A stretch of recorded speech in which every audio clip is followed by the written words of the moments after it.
shows a subversive approach to research, creating historical discourses accessible to a wider audience.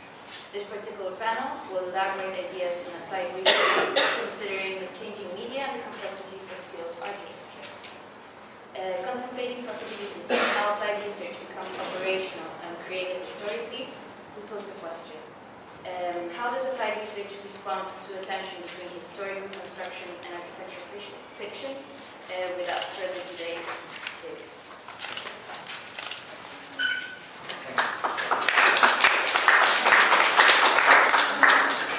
Thanks, Caroline. Also, thanks to Mabel for putting this event together. So it's always bittersweet because I had hoped to teach with Mabel when I came to CCA, but that's a paradox. But when Mabel left, there was, I think it took 3 positions to replace all the work. Yeah. So I was one of them. And Rachel. So Carolina asked me to talk about some of my work on reconstruction, some of the reconstructions that I've done since 1996. So in 10 minutes, I'll briefly take you through some of that work. But before I turn to the slides, I just want to make 2 points about reconstructions. One is I often turn to architectural reconstructions to position my own historical and curatorial work on architecture and urban environmental history to more public audiences. That's something that interests me very much. How can the types of research that I'm doing in an archive or even secondary sources that interest me a great deal, how can they reach audiences that they wouldn't otherwise reach? And how do they circulate? The other is a disciplinary question. I think there's probably several people in this room who either have professional degrees in architecture and PhDs or have professional degrees in architecture. In fact, most of the panel has. Yeah. So I'm very interested in what we do with that. And so, of course, there's all kinds of debates about the autonomy of architecture, the autonomy of history from architectural practice. But I'm very interested in how reconstructions open up a possible third disciplinary space, which I don't know if it's between practice, architectural practice, and historical research, but it's certainly potentially some other type of practice.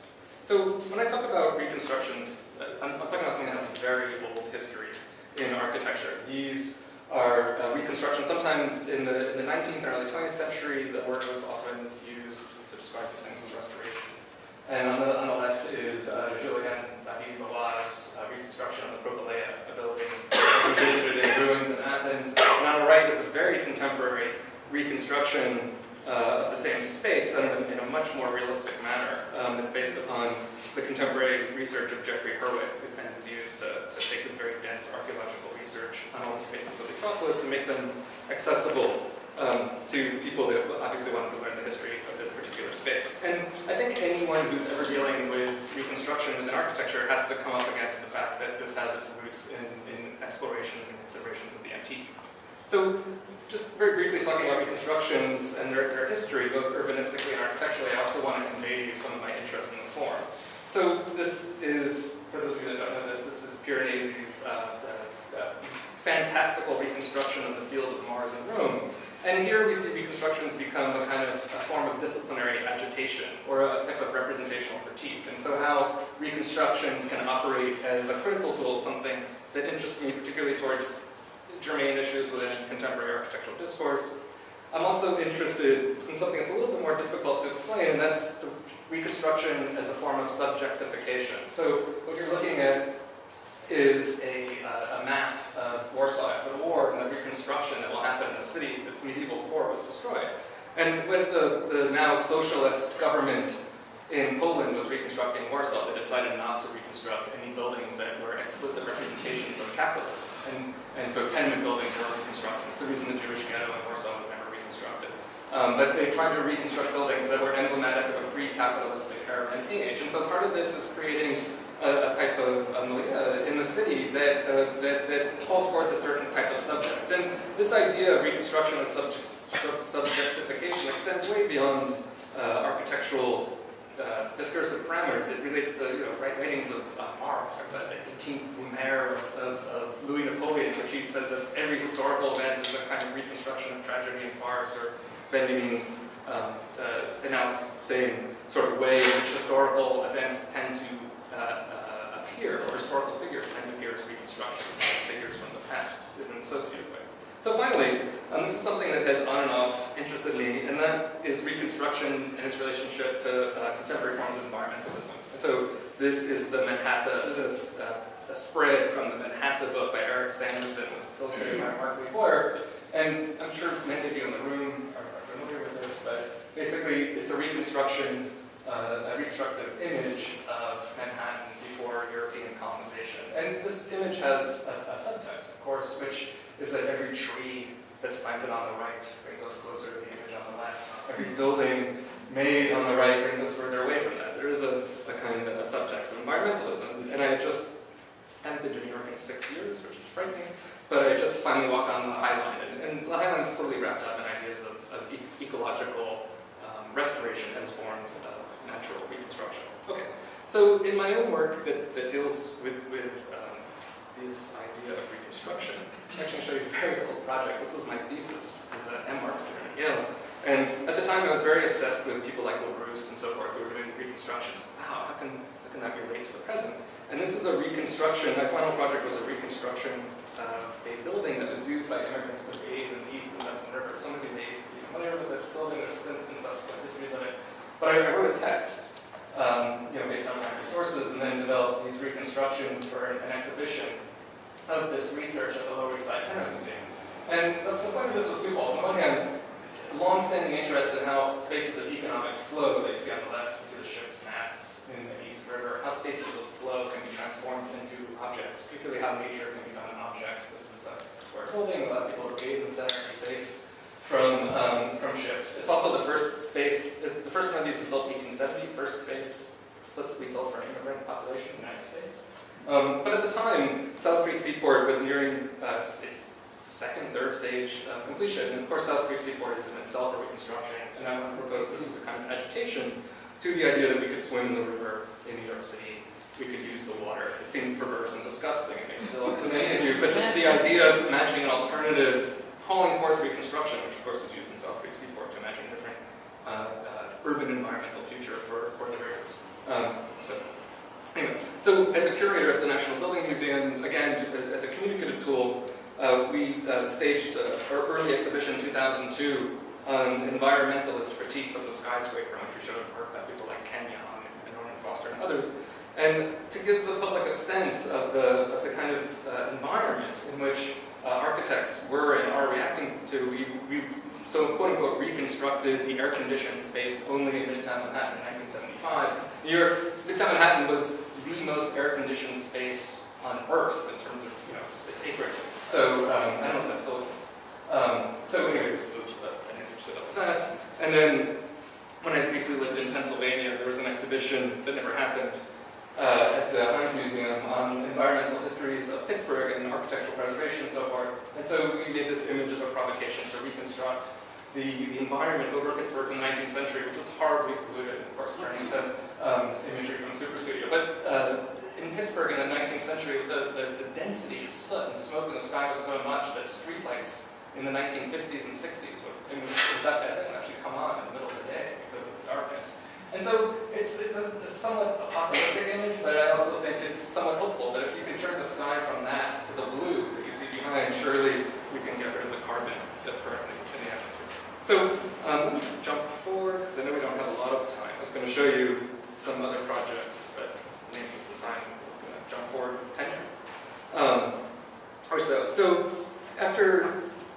So following, I don't want to set this up. So following the various Occupy demonstrations within New York, and particularly in Oakland where I live, I was invited to contribute a lot of essays about landscapes or I don't know, but the sort of urban environmental history. I had a position that was ideas of urban revolution. There's like 2 or 3 journals coming out with revolution as a theme. And so I wanted to draw on a history that I had discovered when I was putting together this book called Subnature that I had written in 2008, 2009, in Paris, during the Paris Commune. So what you're looking at, to make a long story short, what you're looking at is the column in the Place Vendôme. And this, of course, is you might be able to tell, is a reconstruction of Trajan's column in Rome. And it was built by Napoleon to commemorate his victory at Austerlitz.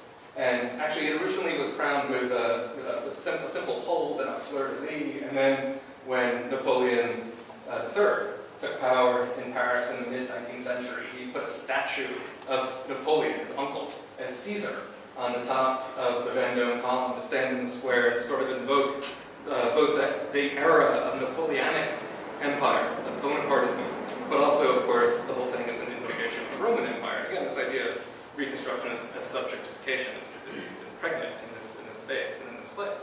So, the Commune of Paris is still one of the most significant urban revolutions in the West. It's when primarily the artisanal class, as they call themselves, in the quarters to the east and west, basically seized the center of the city after the defeat of the French armies by Bismarck. Anyway, so in the 100-plus day revolution that they had in Paris, they built this mound. It's one of the few things this is the only landscape, so to speak, that they built. They also built many barricades to defend themselves against encroaching armies coming from Versailles to take the city. So anyway, this mound fascinated me. I want to know all the histories of this mound. So we were looking at, here's the column of this structure, actually about to chip a piece out of the column. And the commune hated this column. The leaders of the commune hated this column. They wanted to destroy it, bring it down. In fact, ever since it was built, it was this hated thing among the left. And so eventually, during the commune, it was proposed and voted upon that the government, the original government of the commune would tear this thing down. So anyway, this thing is like the size of a sequoia. And to prepare the fall of this immense object in the city, they built this somewhat pathetic, but actually rather large mound of urban detritus to sort of cushion it. Now there's a very major, when Haussmann was renovating Paris, there's a very important major water line and sewer line under here, and they were worried that the street under this portion of the Place Vendôme in the 19th century was essentially hollow. So they worried this street was going to cave in and destroy a major site of water supply and also energy in the city. So it's this weird moment of urban care and urban destruction and vandalism. Obviously, these are members of the National Guard of the commune that are about to tear down. So this is this mattress of stuff. So here you see images of it coming down. The image on the right was famously reproduced by Guy Debord in one of the issues of the Situationist International, which said this was the greatest artistic act of the 19th century, bringing this thing down. So anyway, the column, as you know, the column still stands in Paris. It was reconstructed between 1873 and 1875. And so to commemorate, in parallel with the reconstruction of this thing, and also responding to this history of urban revolution, we created this petition that if the column was reconstructed, that we should also commemorate the mound, and that we should reconstruct the mound of Vendôme, as we call it. And so there are still many calls to move the column to the Invalides, the famous French Veterans Hospital, and there's still many calls to destroy or take this thing apart. It's still actually quite hated, believe it or not, within the contemporary French intellectual left. So we have this other petition. Rather than destroy this thing and this endless cycle of destruction, reconstruction, why not reconstruct the mound to be in a kind of dialectic with the object? So here is Raphael Pétion's great French architect petitioning in the Vendôme Plaza for this thing. He's about to be told to leave, despite the cops are chased him out of the square. So working with a renderer, Victor Hadjikirisu, we developed these renderings of a reconstructed mound in Paris. And so it's in this glass case, there it sits protected, it's illuminated at night like this museum object, and it sits there kind of in some kind of dialogue with this thing. And what I love about this image that Victor concocted is you know, in the States when there's a fire, you're supposed to break glass of these little units and walls and pull the fire alarm. So I always feel like in case of urban revolution, break glass, topple monument. So here's another image of that. And here it was as part of an exhibition. It continues to be exhibited at a show called Temporary Structures about various revolutionary and impromptu structures that are built during events like this. And so we made this model, so you can see here. So the next reconstruction I want to show you, and sort of for me brings some closure to this project of reconstruction, at least for me. I'm very interested in this, but right now I'm particularly interested in immersing myself in some new writing projects, so I don't know exactly what reconstruction will happen in the future. But I just want to read to you this one little bit to close about this reconstruction project that I developed recently when I was asked to make a contribution to an anthology on architecture and disability, actually. But in a weird way, it returns us to this issue of the antique. So if you don't mind me reading, it's a little new when I like to read it. The path to the summit of the Acropolis might be one of the most famous in the history of architecture. The arduous climb up a winding walkway has been written about by architects from Loire to Le Corbusier. In the 19th century, various poets, artists, and philosophers praised the difficult walk up as an act of personal and historical discovery. The Acropolis ascent achieved its significance at this time because it embodied the aesthetics of Romanticism, which simultaneously celebrate the discovery of ruins and sensations of physical duress. The pressures of historical time and lived time become conjoined. In the 1950s, the path was remade into a marble stone-lined walk by the Greek architect Dimitri Pekionis, a construction that related to the revived nationalistic ambitions of Greece. These are photos I took when I walked up this thing.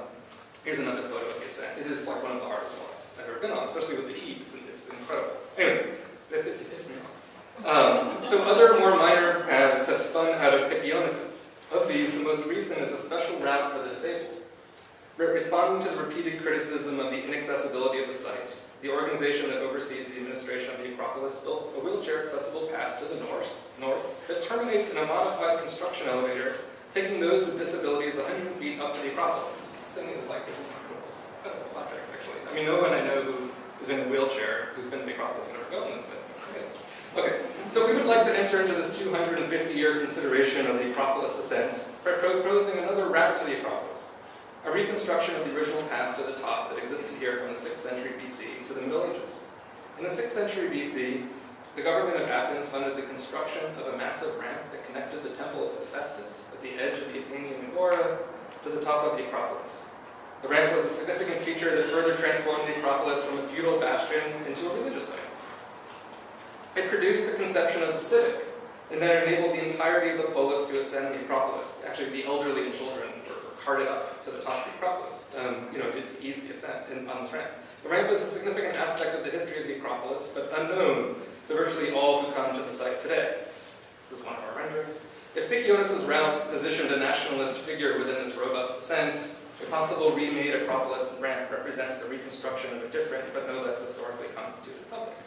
In contrast to nationalism or romantic athleticism, we see the ramp as a reconstruction of different subjects, of a commons yet to be fully configured, one evocative of the origins of Western concepts of urban citizenry, architecture, city space, and its history, but which simultaneously refers to more recent concerns of selfhood. And the whole damn thing is being reconstructed anyway, so why not? Right? So anyway, that's what I have for you today, and I think Kazys and I we can tease apart some of the issues in our discussion. So, great. Thanks.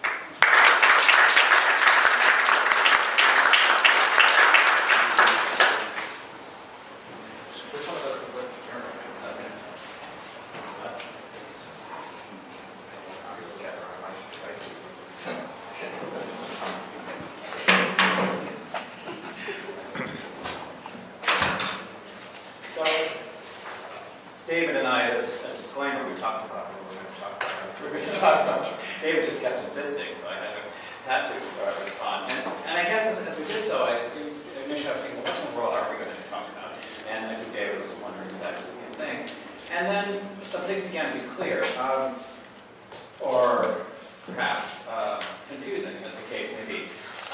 One is this question of reproducibility and reproduction, and maybe that's just where I should begin. I mean, first of all, we could look at reproduction, I mean, as a process of, a Freudian process of working through, as a process of dealing with unresolved issues. If one was to take a psychoanalytic approach to history. Perhaps reconstruction of research itself, as I argued in my essay, as a certain kind of reconstruction of earlier moments in architecture, as an attempt to try and figure out what it was that architecture's real purpose, what is in the university, something that perhaps was never truly figured out, and perhaps may never be. But also another way of thinking about reconstruction and reproduction is to think about, and research, is to think about this kind of ambition at a certain level that I don't think we've really, heard today, although it's kind of there are suggestions in terms of engineering and so forth, but that exists certainly in many schools when we talk about architecture and research, which is in terms of science. This leads me to a project that I've been doing right now with an ADC project, writing an essay on Stanley Milgram's experiments, which I'm not going to talk about. But as we did that, we found out that there's something very funny going on in science right now with reproduction. And science is kind of obsessed with this, with the problem of reproducing scientific results. I mean, just my daughter for a science, in fact, yesterday we had a science fair. We had to do a science project. And I found a project online that sounded good. They encourage you to find a project online. God knows my daughter, who I love to death, has no interest in coming up with her own science experiments. Okay, here's one that you'll like. And then we it sounded like a great hypothesis, and we finally sat down to do it for her. It became very clear that the methodology in the experiment was flawed, and it couldn't be reproduced. It was totally wrong. And apparently this is exactly, she never kind of really, I don't know if she really got this, but because she's much more artistic, in fairness, she's brilliant in that way, but the point is that is actually what happens in science right now, and that's what scientists are extremely concerned about, is that they aren't able to reproduce their results. It's a complete catastrophe. In 2011, for example, just to give one of a number of statistics, scientists at Bayer Healthcare, it's a big pharmaceutical industry in Germany, tried to verify published research, peer-reviewed research by people who are, really, who have much stricter ideas of what peer review is, I think, than we do, at least, or so it seems sometimes. So they tried to verify published research on new drug targets, and they found out that they studied 67 studies. They tried to redo 67 studies. 75% of them didn't work. That is, that things were published to be, they were supposed to be true. This is the way this drug, is effective in this manner. And 75% of them didn't work. And they just simply couldn't replicate them. This has happened over and over. There have been kind of a number of studies now, in fact. We wonder if we could replicate any of them. That suggests that, in fact, much of science many scientific experiments can't be replicated. Nature is now starting a whole initiative, in fact, I think it was announced 1 or 2 days ago, to simply replicate experiments, because they're getting very concerned that they're publishing stuff that's just simply untrue. And of course, this also hit the news a little while ago when a graduate student, I believe at University of Massachusetts, I believe it was taking a kind of beginning PhD level class in econometrics, and was asked to take a well-known study, because of course the student didn't know as much as the faculty, and to take a well-known study and try and reproduce what went into it. And he was trying and trying. He did this project, a very well-known paper published only a couple of years ago called Growth in a Time of Death by Carmen Reinhardt and Kenneth Rogoff. These two economists, very influential paper. It concludes that once debt exceeds 90% of all the gross domestic product, economic growth drops off sharply. So it's been used greatly by neoliberals saying, we can't have more debt, or we'll have economic growth drop off. And finally, he kept writing both of them, and finally Reinhardt got frustrated with him and sent him the Excel spreadsheet. And he found out, first of all, they omitted some data. Second of all, they used highly questionable statistical procedures. And third of all, they just simply made a massive Excel coding error and left out half of it. Trying to sum up a column, they just left half of it off. I thought this was the reason I didn't go into economics, and I wasn't any good at things like that. And I suppose maybe I could have been fine. It's art. It's an art. It's a dismal science, as we call it. It's a dismal science. And so, it turns out that, now suddenly we find, well, in fact, we were wrong, so much for austerity. That may not be such a good idea. Similarly, we're finding that the placebo effect in medicine is becoming ever more powerful. They're getting, my brother-in-law is involved in drug testing in a hospital in Boston. They know that if they were to retest Valium, that if they were to retest Valium, it might not do as well as the placebos. It's a great concern. And of course, if we took a bottle of Valium, I assume we would OD. I assume if I took a Valium, I would fall asleep. On the other hand, apparently, if I took a bottle of sugar pills, I might OD if I thought it was Valium. So there's a great concern about what this means. In other words, what we thought was verifiable in science seems to perhaps not be quite as clear. Which isn't to say that there isn't some kind of truth out there. Somehow we have to believe there might be something approaching a little bit more truth in some way. And yet, I think what's interesting about the kind of work that David is doing and important is that there might be a kind of other truths, other things in research that might be getting into. And we could think, for example, of a kind of the idea of a Jungian archetype of the artist, scientist, is perhaps one ambition for an architect. A kind of someone who is, not Jungian, but it seemed good to mention him somehow. But distracted by their own thoughts, they kind of are seekers, dreamers, but they're vastly knowledgeable and yet innocent. They have a wonder to be found in curiosity, to ask those questions that people aren't supposed to ask. And I think, for example, of an artist scientist like Stephen Kurtz, who's done his work on biology and investigating the impact of bioengineering on the body. Similarly, I can think of Mark Godfrey talking about artist historians as these individuals who can open up new ways of thinking about the future. This is sort of where I want to conclude with this little thing here, is that maybe as both of us as historians, at least trained as historians, we might, but also practicing in these other methods, is to suggest that, for one, a hypothesis that if we were both brought in here then to speak, and I was paired with you and so forth, then suggests that somehow our model must fit a model of research.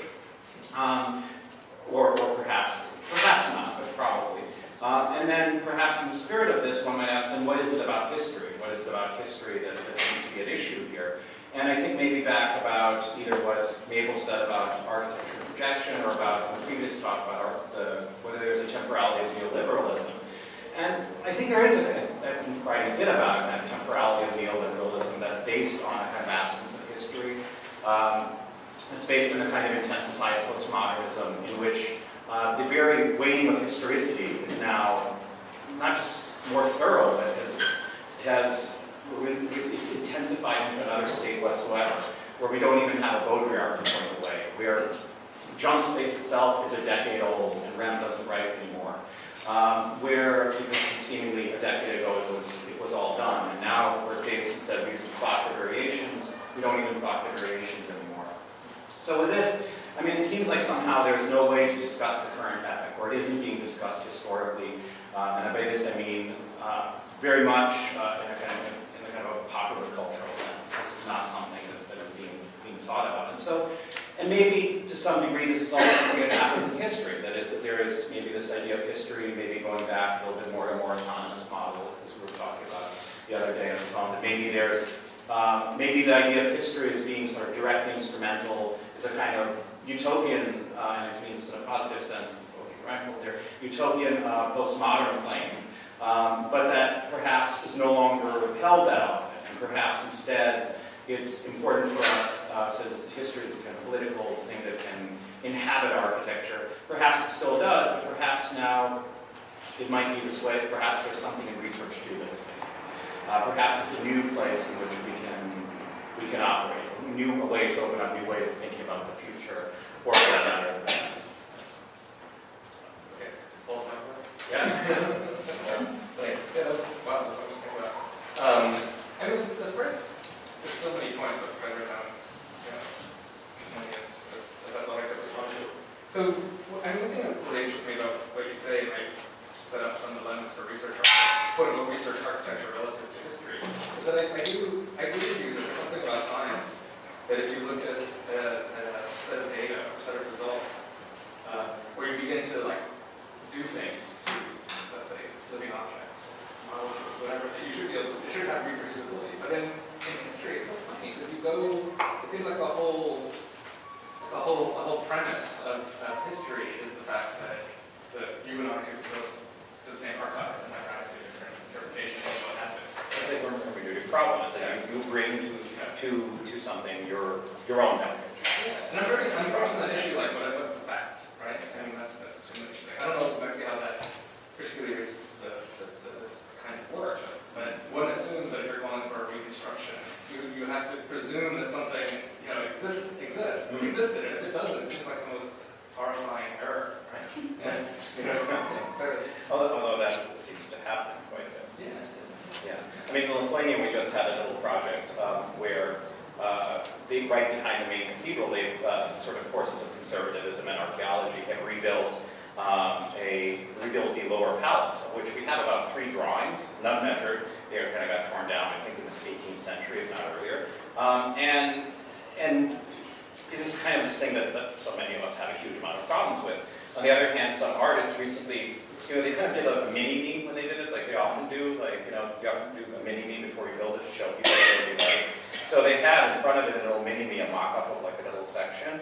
And recently some artists insisted that that had to be preserved because that was actually the second palace. The first one got torn down. The second one was actually on the site. It was a little one. And they went out, and had a big campaign about this. I thought it was very, it was very important to do this, to support this project of rebuild, in fact, preserving really the second palace, because this one's authentic, unlike the one that was rebuilt. So, well, I mean, there's theoretical stories. Yes.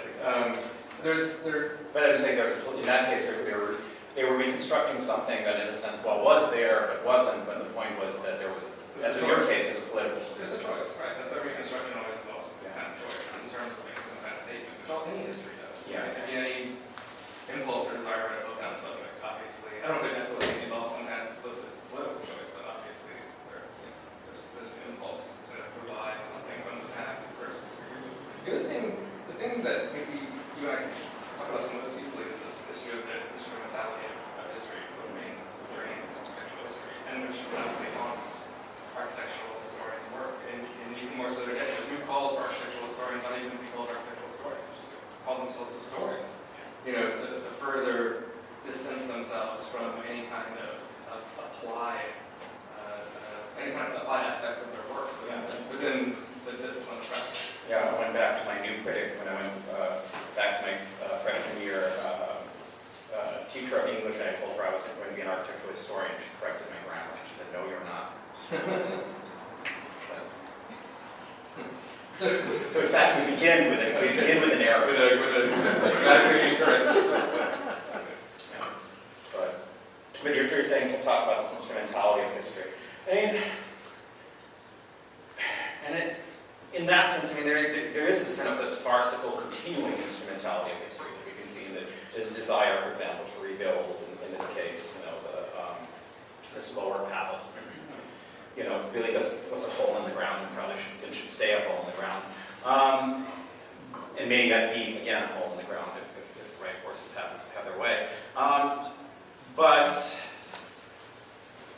But at the same time, and one aspect of it I think that is huge is this kind of this question of to what extent is history still something that, if we've already seen a kind of waning of history under postmodern, historicity under postmodernism, especially we were talking earlier about, the pressures of accreditation and this kind of, to what extent does history even have an ability, and I'm not thinking about a place like this, necessarily, but more, the kind of the body of what an architect needs to know and what we need to learn, because it seems like it's under fire.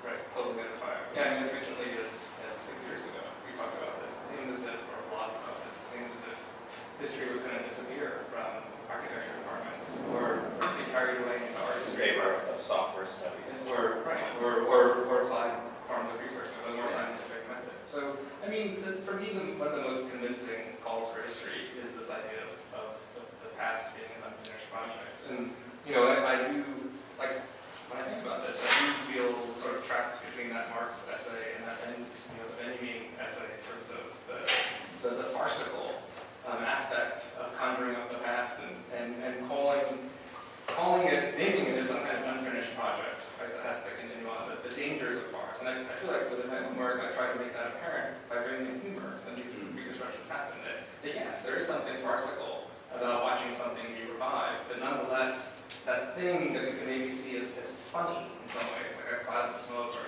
or a pile of mud or dirt in front of a column, has some kind of political possibility to it. And of course, Benjamin's answer to that is when, quote-unquote, utopia, right? When Messiah arrives and history stops, right? When the clock gets shot, and stands still, time, the 0 hour, I think he called it, right? So this idea of history, particularly historicism, comes to a close, right?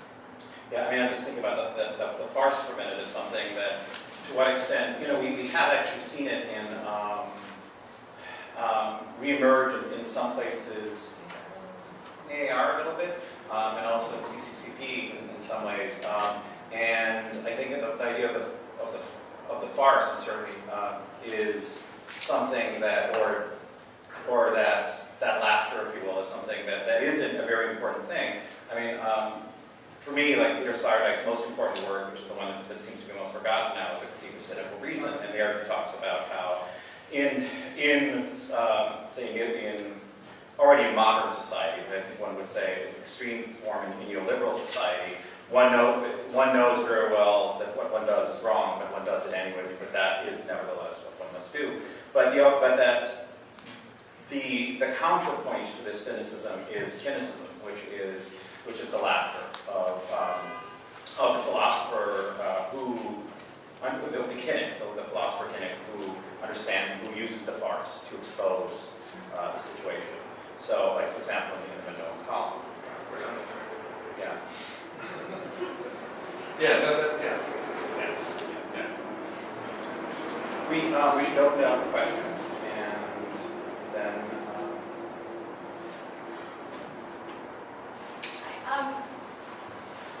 Thanks for sharing your work. I was actually wondering whether or not you maybe speak more to how your work on reconstruction can also, in some ways, inform reconstruction post-disaster, kind of like the Warsaw example, but I'm thinking mostly maybe New Orleans post-Katrina, Tehran post-earthquakes, things like that. Yeah, that's interesting. I've actually thought about that. So, one of the things, I can just talk about themes in my own book. So,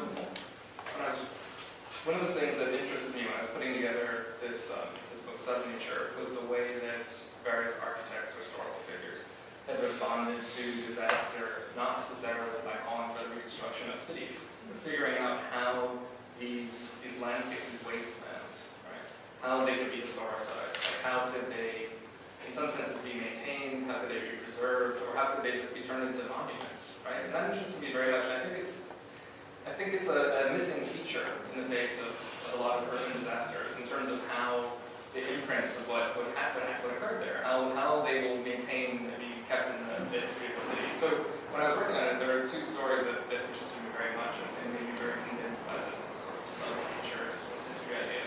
And just very quickly, two stories. So in Mabel, at least at the time, in 2008, 2009, there were a lot of calls by the middle class in that city to destroy the Dow chemical factory.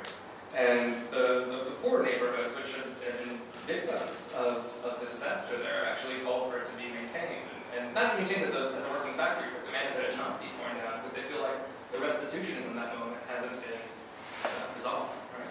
And then there's a very similar story in Guatemala in the Marxist rebels where, I can't remember the date, but there was a very heavy bombing in the mountainside, and there's these impact craters from the bomb, and dealing also with the vegetation of the jungle.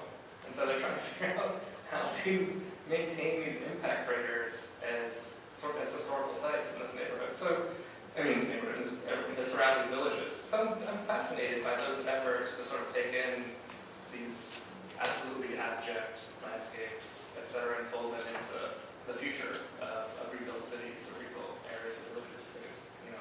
It's not something you really see very often, right? Or it's done in, when what's done at the World Trade Center site is I don't have anything insightful to say about that, but the idea is it's so indexible, I think, that we sort of lose the point of what occurred there sometimes.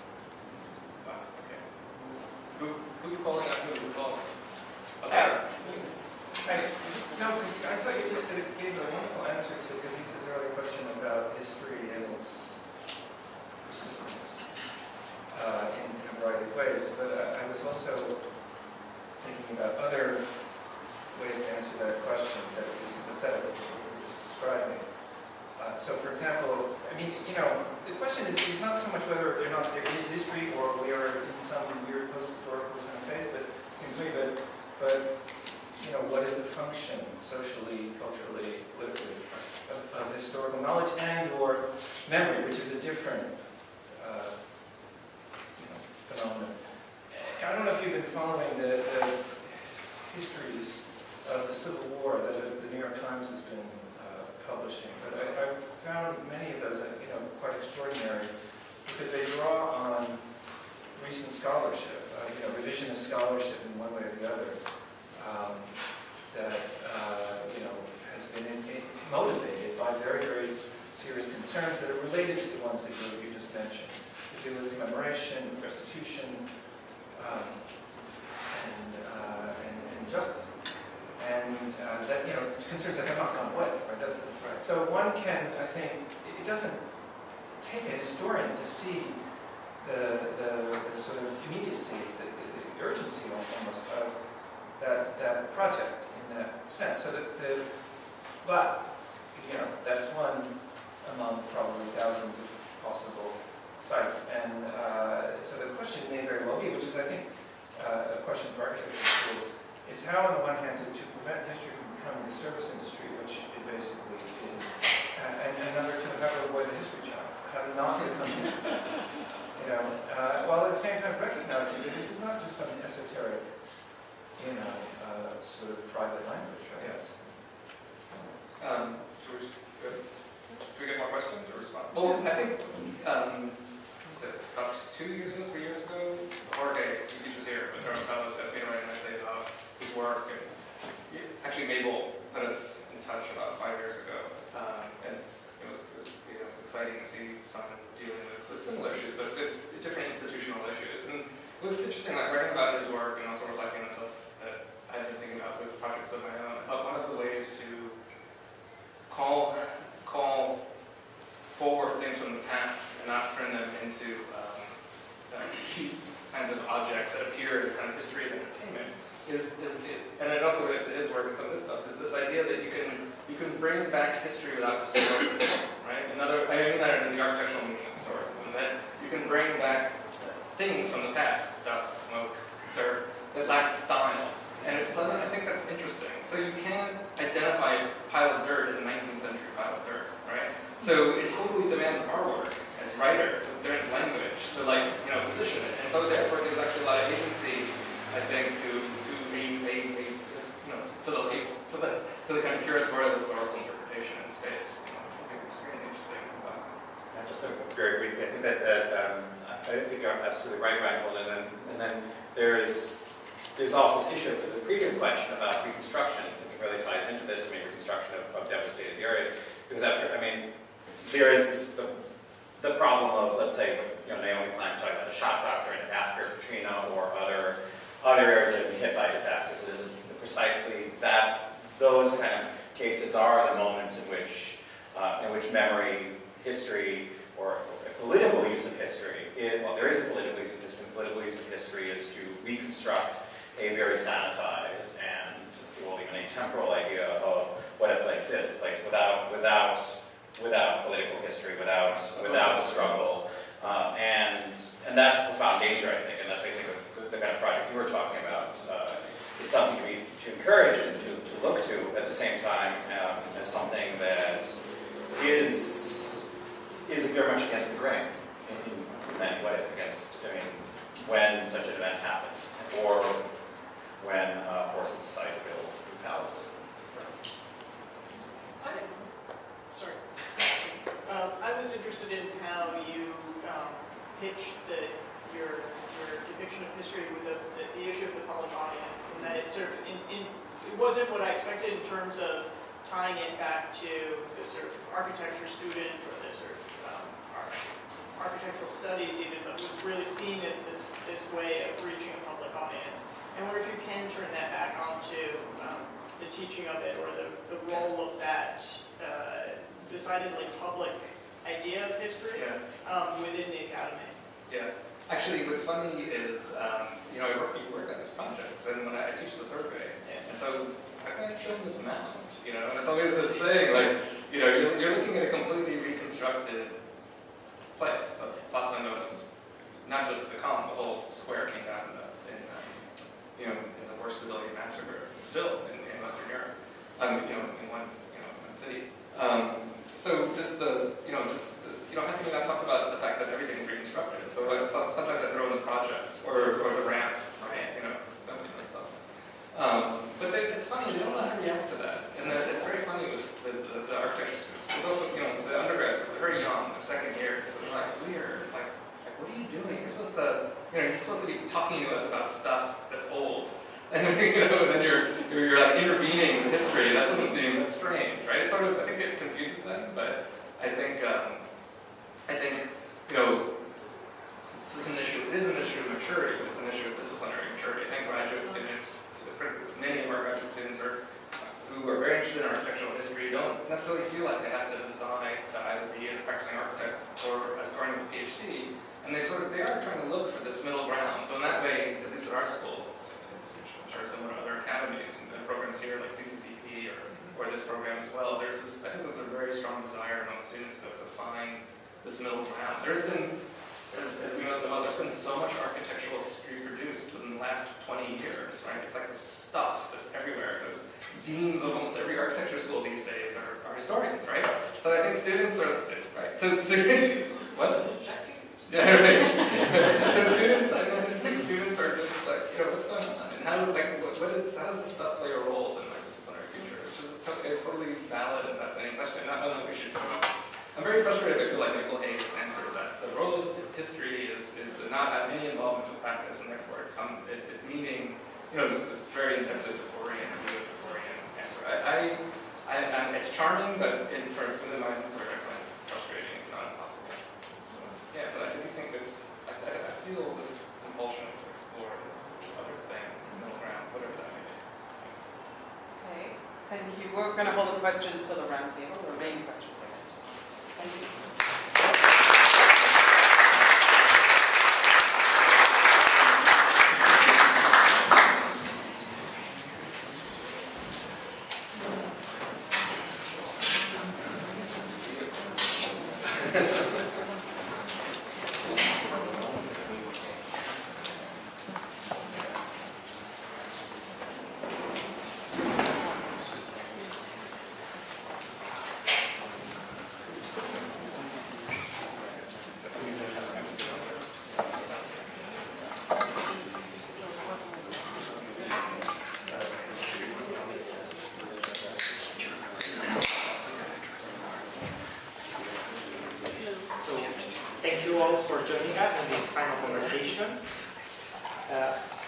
After the last two panels, we are now going to face a slightly different approach. Rather than discussing the implications of applied research, we might now directly question its value. I'm very pleased to introduce Thomas Keenan. Tom is a literary theorist, writer, and educator. He teaches comparative literature at Berkeley College, where he also directs the Human Rights Project. Navigating between literary, media, and political theory, Thomas' work has tackled aspects ranging from the political implications of a window to the impact of media on the human rights discourse. Tom will expose a series of arguments that will be followed by a conversation with Mark Wasiuta, Director of Exhibitions and co-director of the Critical, Conceptual, and Curatorial Program here at Columbia GSAPP, and also running a practice called International House of Architecture. As a mode of recap, we might want to ask them a few questions. What does it imply for a research to be applied? What is the distinction between pure and applied research? Is the university the appropriate place to do applied research? And ultimately, what is the value of applied research?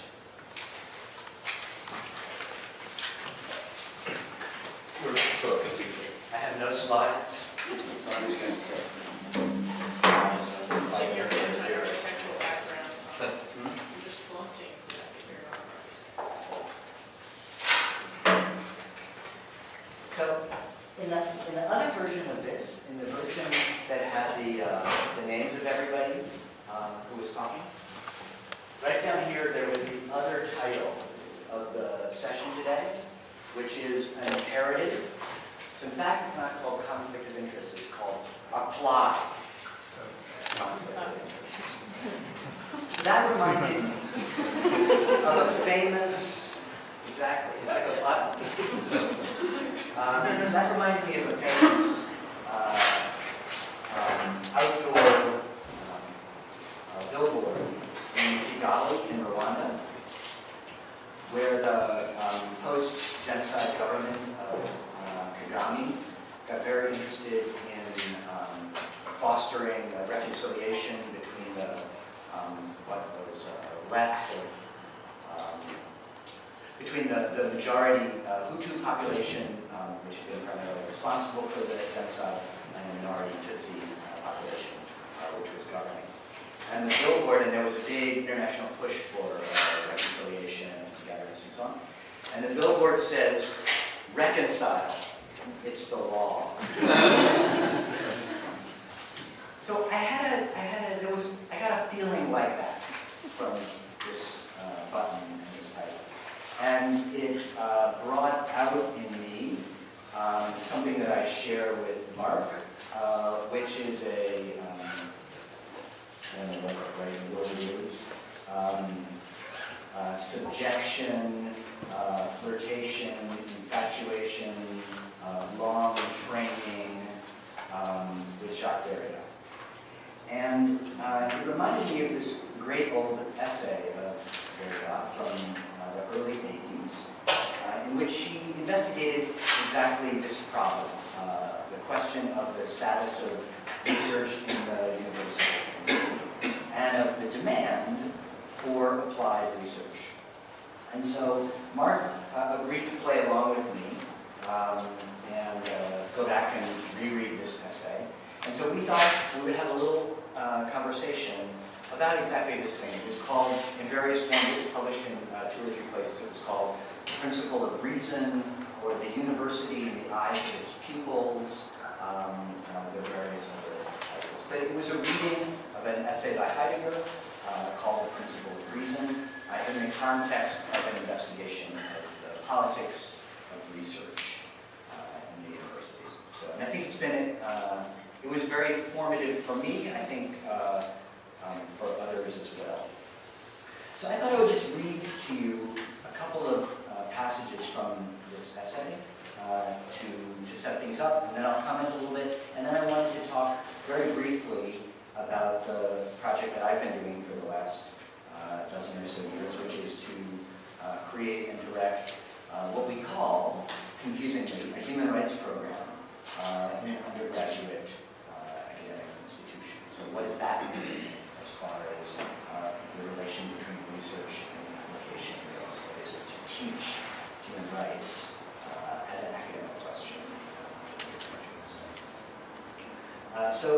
Derrida, this was 82, 83. The essay was published in Diacritics, the House Journal of American Deconstruction, American Literary Deconstruction, in the 70s and 80s. Diacritics called 83. So I'm going to read you just a few quotations to give you a flavor of the critique that I was offering. So he says, in France, for some time, I skipped over the first 10 pages. In France, for some time, this debate has been organized around what is called the orientation, finalisation, of research. Oriented research is research that is programmed, focused, organized in an authoritarian fashion in view of its utilization, whether we are talking about technology, economy, medicine, psychosociology, or military power. And in fact, we are talking about all of these at once. There is doubtless greater sensitivity to this problem in countries where the politics of research depend closely upon state-managed or nationalized structures. But I believe that conditions are becoming more and more homogeneous among all the technologically advanced industrial societies. We speak of oriented research, where not long ago we spoke, and this is something he quoted earlier, with Peirce, Charles Sanders Peirce, of application. Okay, so application, goal-oriented, end-oriented, practical, useful research is what he's talking about. For it's growing more and more obvious that without being immediately applied or applicable, research may pay off, be usable, end-oriented in more or less deferred ways. And what is at stake is not merely what sometimes used to be called the techno-economic, medical, or military byproducts, of pure research.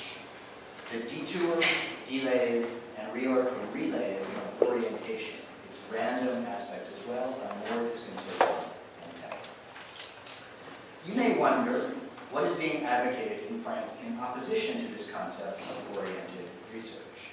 The answer is basic, fundamental research, disinterested research, with aims that would not be pledged in advance to some utilitarian purpose. Okay, so there's the fundamental distinction between useless, pointless, what we often criticize as purely academic or theoretical research on the one hand, and useful, applied, and oriented, goal-oriented research on the other. And of course, Derrida wants to deconstruct the opposition. Derrida wants to show you that, in fact, there's a falseness to that choice, partly because the what he calls there in language, right, the ruses, the deferrals, the capacity of various institutional structures to reprogram even the most disinterested research into usefulness need to be respected. Which is not to say valued, but we need to be worried about, alert to those ruses. So he says, as I get older, I can't read anything in dark rooms. It's possible to speak of this new responsibility that I have invoked only by... I'm skipping a whole bunch. That was cool. It's possible to speak of this new responsibility I invoked only by sounding the call to practice. It would be the responsibility of a community of thought for which the frontier between basic and oriented research would no longer be secure, or in any event, not under the same conditions as before. Skipping ahead. This thinking must also unmask an infinite task, all the ruses of end-orienting reason, the paths by which apparently disinterested research can find itself indirectly reappropriated, reinvested by programs of all sorts. And finally, he says, all of this does not define a politics, nor even a responsibility. Only at best some negative conditions, a negative wisdom, as the content of the conflict of the faculties, which I referred to earlier, would say. Preliminary cautions, protocols of vigilance for a new Aufklärung, a new enlightenment, what must be seen and kept in sight in the modern re-elaboration of that old problematic. Beware of the abysses and the gorges, and there's a whole thing which I think Mark is going to talk about. The essay is about Cornell as well, and about the geography and topography of the campus of Cornell, which, as you know, famously has lots of gorges. And the abyss and the gorge are the metaphor. The gorge is the metaphor in this essay for the susceptibility to reappropriation of even the most apparently disinterested research. Beware of the abysses and the gorges, but also of the bridges and the barriers. So, among other things, the essay is a critique of the conservative defensiveness which aims to protect the old traditional vision of the liberal arts or humanities as intentionally and happily unoriented, useless, impractical knowledge for its own sake. So beware of the abysses and the gorges, but also of the bridges and the barriers. Beware of what opens the university to the outside and the bottomless, but also of what, closing in on itself, would create only an illusion of closure, would make the university available to any sort of interest, or else render it perfectly useless. Beware of ends, but what would a university be without ends? Okay, so that doubleness, a kind of familiar to those of you who've read there, seems to me to be a really important set of strategical and tactical advice about how to handle the demand, the insistence, and the clever for application and for usefulness, and a strong, intelligent warning against the obvious place to turn, which is back towards uselessness, pure research, knowledge for its own sake. So the question is, how do how do you manage that? If you're deprived of recourse to the classic defensive position, but you're unwilling to give in completely also to the demands of application, how do you manage that tension or that bind that emerges? And there, I actually thought the other title of the conference was a brilliant answer. Because what it says is, there's not just one interest at stake here. So, and there's a little bit of, even in Derrida's essay, I've only clipped for you a couple of moments, he tends to associate the demand for applicability with what he variously refers to as a military, industrial, academic complex, with the demands of technoscience harnessed to the military or the information industry, and so on. And there's an amalgamation in his text of forces, none of which look particularly appetizing. And a sense that interest, that we need to beware of these interests, especially because they're tricky, especially because they have at their disposal this collection of ruses, deferrals, and so on. And there's a lovely part of the essay where he warns even the literary critics, even the philologists, even the specialists in rhetoric, who might be the most satisfied with their own uselessness of all, the people who study literature. He reminds us that even our knowledge is easily and openly susceptible to reappropriation by sorts of forces of evil.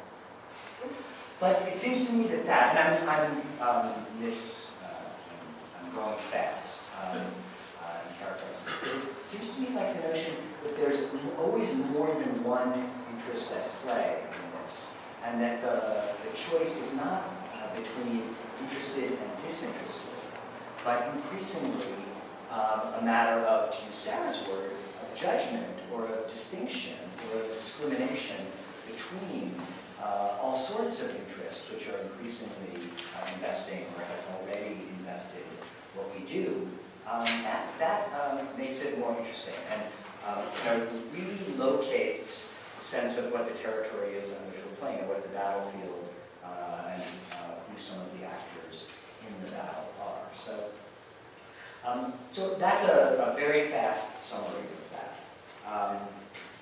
Let me just say a couple of, am I okay here? Let me just say a couple of words about how this relates to what I've been doing more recently. So you would think that of all the places where the interest would be good, it would be if you're teaching human rights. Like, what could be wrong with that? What could happen? Nobody's opposed to human rights. Nobody says down with human rights, or I actually like human rights. Nobody would ever dare to say that. So if you were going to be teaching something applied, even in a college like mine, which is president of which is a symphony orchestra conductor, and which is apparently devoted more than anywhere, at least the territory of the United States of America, to pointless, useless thought and pleasure for its own sake. It would be human rights. That would be the most invulnerable to any critique about its political orientation.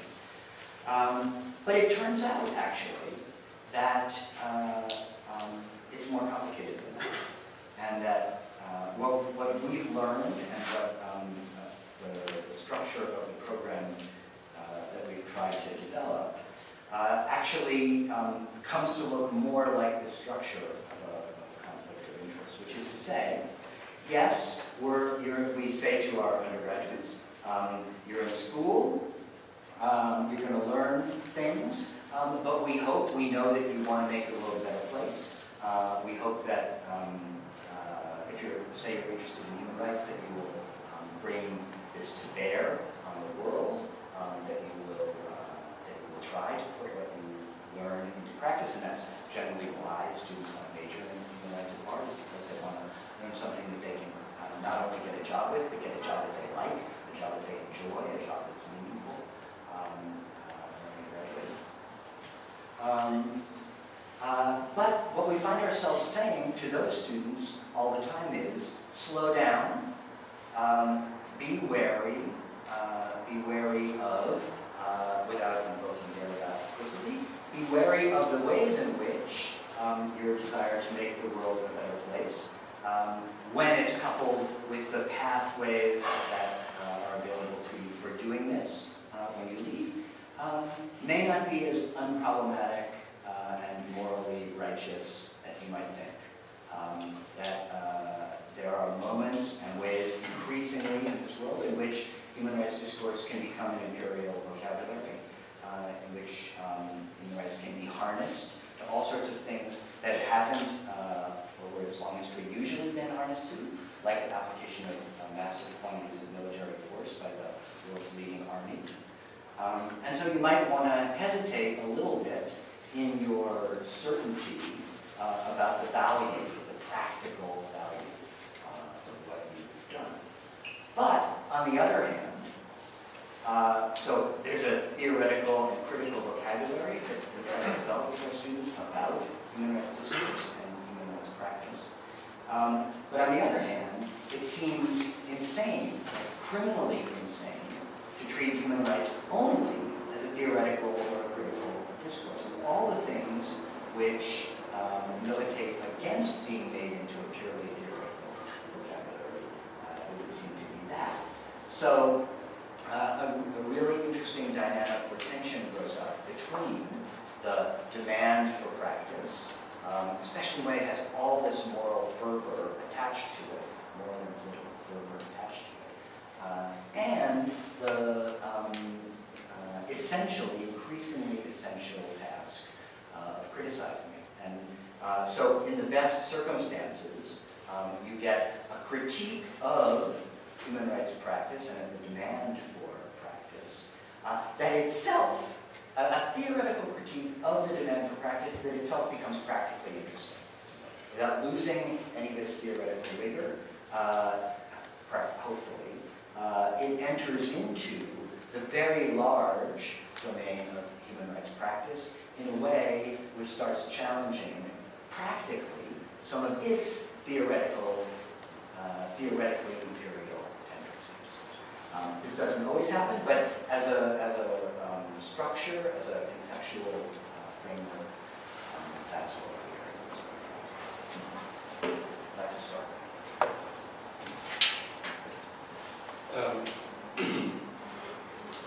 The essay, for those of you who know it, has a passage taken from Schelling, and Derrida talks about his fascination with the sex of bees, and Schelling refers to a sexless bees. And me speaking about Derrida and Tom Keenan, I feel like one of those sexless bees without the capacity to create and infertile.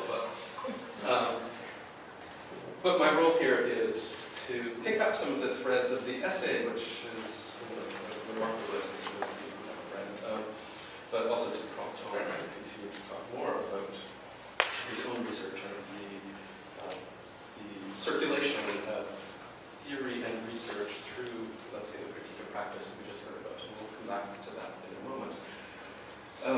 But I'd like to also thank Mabel, Ginger, and the students for putting this event together. It's really great, and it seems like a really pressing problem to work out what it is we mean when we say that we're doing research at the school, which I think is a highly unresolved issue. And so just a few comments, because I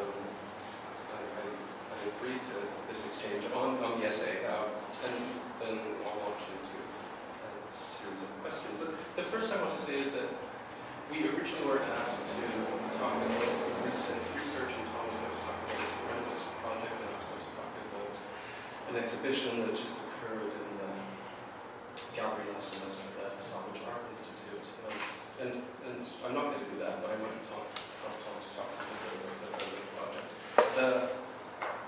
What struck me, though, reading this essay again, was that I wanted to write something called The University Gallery in the Eyes of Its Pupils, and try to understand what the peculiar role is of viewing, which is a central motif in this essay and what that viewing is as a research practice, and what a gallery which rather unself-consciously calls itself a research gallery might mean by the research within that gallery, and also to think about the boundaries of the institutions which are so important to this text as well, and how this gallery simultaneously belongs to the university. And I don't mean the gallery that I work in, just the positioning of the university gallery that belongs to the School of Architecture in the way that the walls of the gallery so clearly refer to a kind of synecdoche of the walls of the School of Architecture, in which one is constantly conducting and viewing, and also belongs to, or is a synecdoche of the walls of museums and galleries elsewhere. So it's this peculiarly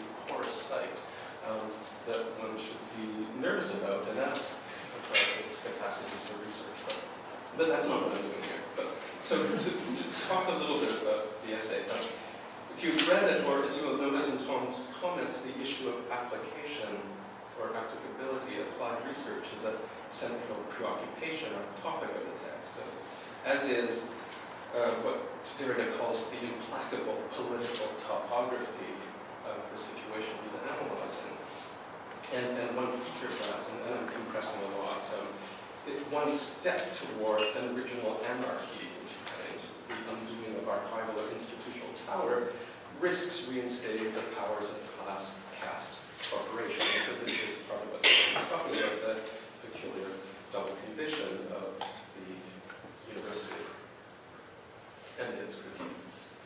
So directly or indirectly, this implacable topography, which is both placed and not placed on the Cornell University campus, with its bridges, gorges, sites, and views, in what Derrida calls the top politics of the Cornellian point of view, is a problem for the university in general, as well as for architecture and its responsibilities, both those professional and those of its own research orientation.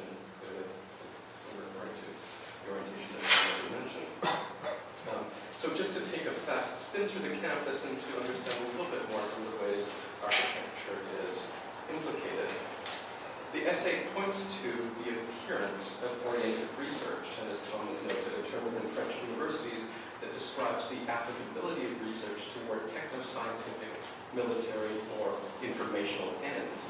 An applicability that absorbs even the research of the humanities, linguistics, the arts, poetics, where you expect to find it.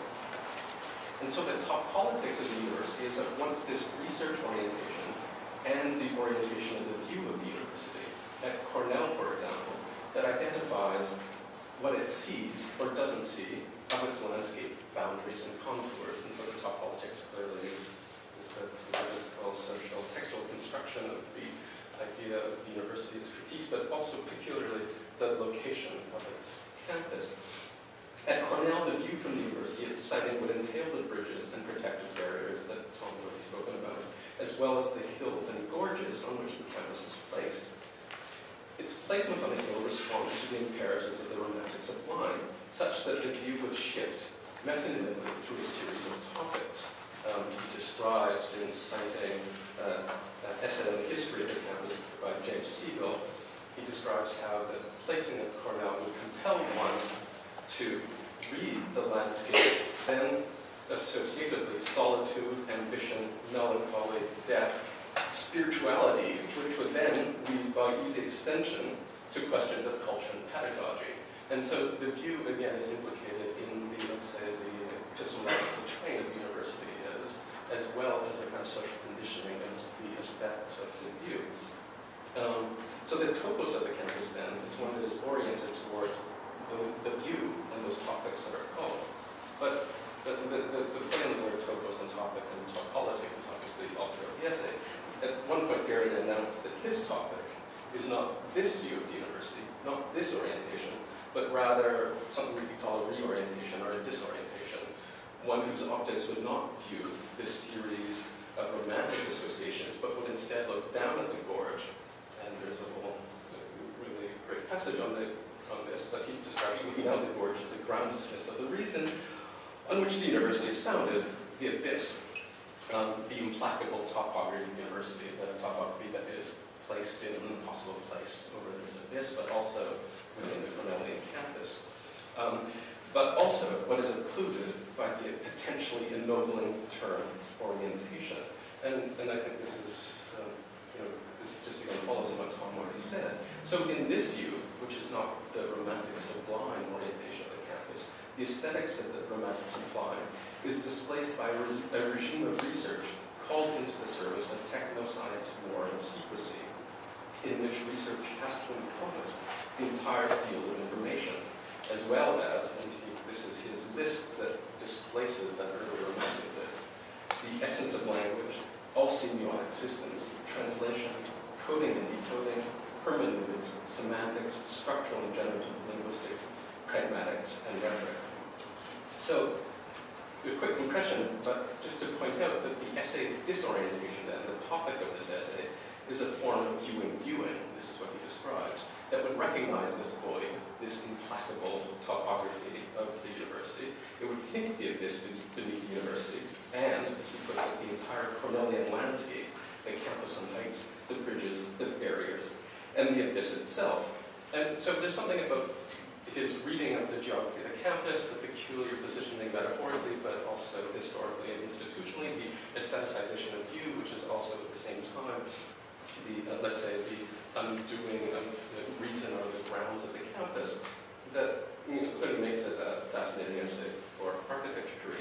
But further, it's fascinating for architecture, obviously, because much of the target of the essay is professionalism and what it means for professions and the professionalization of the university to think about research and applied research, and to think about the barriers between inside and outside the university that research navigates and negotiates. And these barriers are those that we should also think about, not only what it means to constitute research within a professional school, but not only what it would mean to viewing in his sense within the school. I don't know how you do that. Maybe Reinhold's class on drawing is the way in which we view viewing, I have no idea. But also what he means by that, I think, is how we trace what comes in and out of the campus, and he's speaking in particular funded research and its implications and its responsibilities and the ruses of what can be absorbed into the train of funded research, even those disciplines such as architecture, which seem to be most useless in that regard. So I'm not it's just to continue the conversation about the essay. And we can keep talking about it, but part of me wants to ask Tom a slightly more direct question about his own choice to return to this essay. And clearly it demonstrates something for us. But in part, I'm interested in returning to a 1982 talk or essay by the famous theorist Jacques Derrida, and what it means to return to theory at the moment in which we're going to talk about research, and to ask the question of theory's role in relationship to research now, in your own work. And I think you've already touched on it a little bit, but more generally, what it's making for us.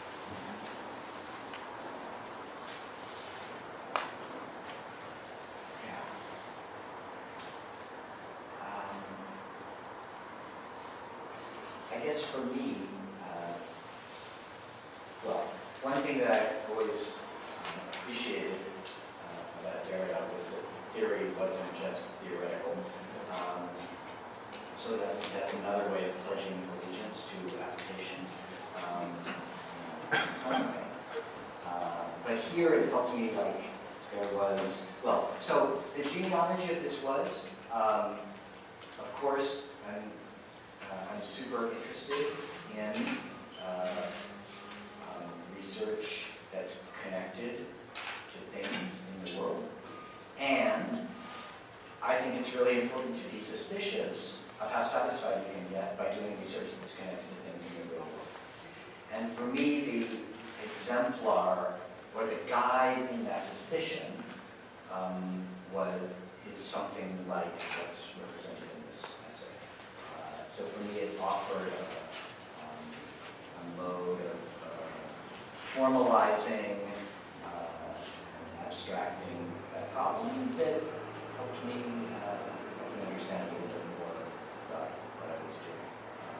And I thought in this context that it might have some more general value. So, but also, it was, for me, I confess, very comfortable territory, very familiar territory, or a return to familiar territory,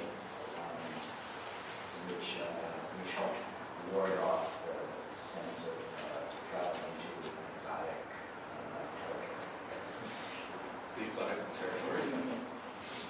The architecture school, a place that you're relatively familiar with.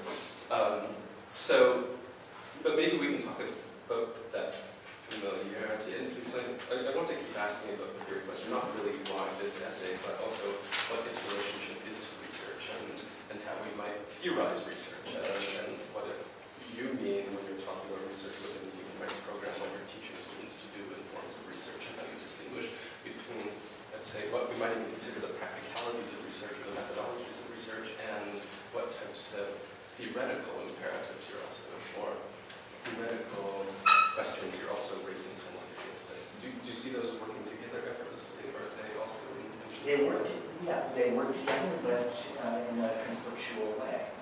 And so,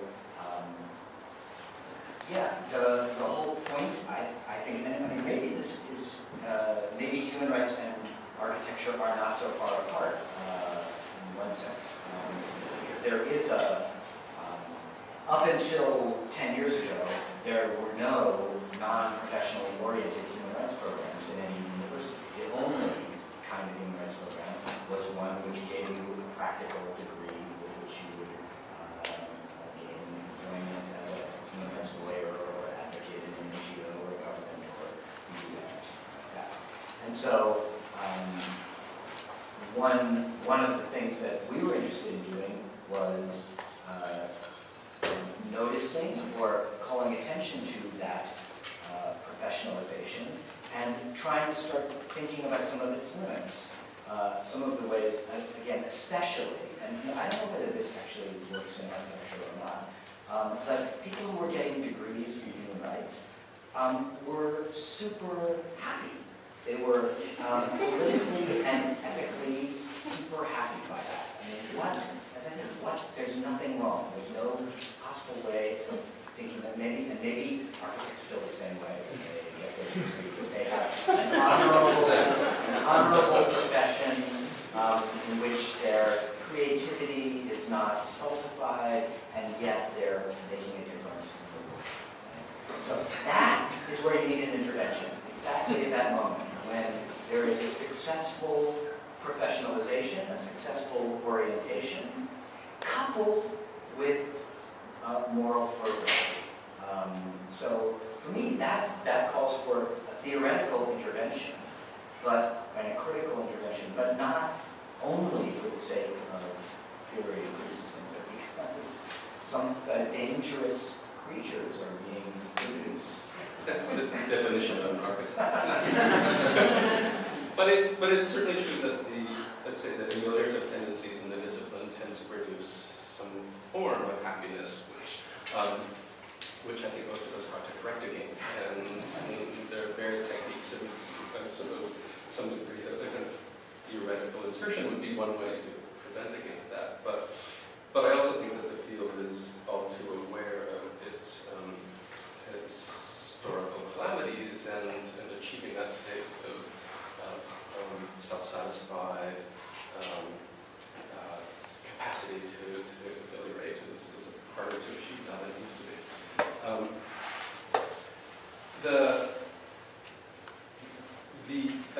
Maybe how much time do we have left? Just one question then before we open it up to the audience, because I'm sure they'll have a question for you.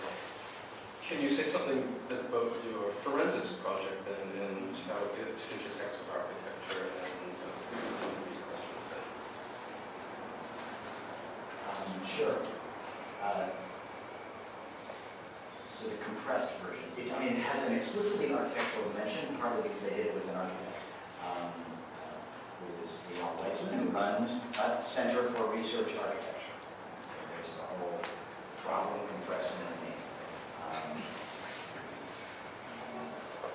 But the forensics project comes out of a desire, first of all, to take, on my part at least, to take a super practical concept the concept of evidence, and particularly physical and material evidence, as it's emerged in the domain of human rights, which is closely tied to the becoming more and more legal and criminally oriented than ever before of the world of human rights. So there are now international criminal tribunals, and evolving jurisprudence of human rights with the capacity to punish, and so on. And at the heart of it is a whole series of questions of evidence. So it's an eminently practical problem, which it turns out has a really interesting theoretical structure. And so again, that was the logic of the project, was take something which is generally considered as an utterly practical problem. How do we generate, formulate, and present objects? So setting aside a whole other question about testimony and the presentation of oral evidence, but object material-based evidence. How do we do it? It's an urgent and highly invested practical problem in the generation of persuasive evidence for human rights trials. A lot of money and interest is devoted to this topic. And we wanted to step back and say, well, actually, what's going on here? What are the protocols by which certain things become available to be thought of as evidence? And what exactly is evidence? What is forensic material anyway? And there, it turned out that a little theoretical detour by which we try to show that evidence and forensic material is not, first and foremost, the closing of a case or the presentation of proof that decides something, but the raw material around which a debate is organized. So material which is disputable rather than bringing closure. Turns out to be a really important key to understanding a lot of dilemmas and debates in today. So by the slight theoretical deflection of an extremely practical problem, we got what I thought was an interesting set of insights or provocations about how human rights law works, and how decisions get made, what the structure of decisions about certain things might be in this context. Right.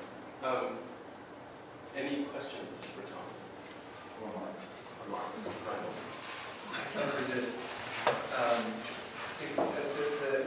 One of the other, I'm sure, iterations of that essay was given at Columbia as conflict of the faculties. It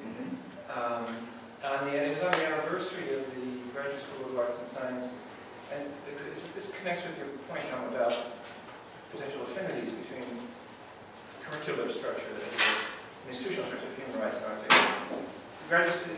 GSAPP is everything except all the professional studies, except architecture, public health, journalism, social work, business, law, and others. So, it's actually not the majority of the university, not what you, and the college, the liberal arts, more or less. And Derrida didn't make, in that particular variation, the same kind of points about the particular site in Columbia, as a bit up for now, but it is tempting in a sense to try to, in this context, reflect a little bit, also in the spirit of Mark's points, about this. Okay, so the other dimension of this is the higher and lower faculty. There's a power relation, right? That the higher faculty is the theology faculty, and I'm just and the lower faculty is the philosophy faculty in the kind of original content formulation, which is the theology meaning the state, essentially, the church state in Prussia in the late 18th century, and the philosophy. It's Königsberg. It's the Enlightenment philosopher, and of course Derrida plays with that also. And what I think is an equally kind of comparably interesting way, vis-a-vis where what he calls leverage may be found.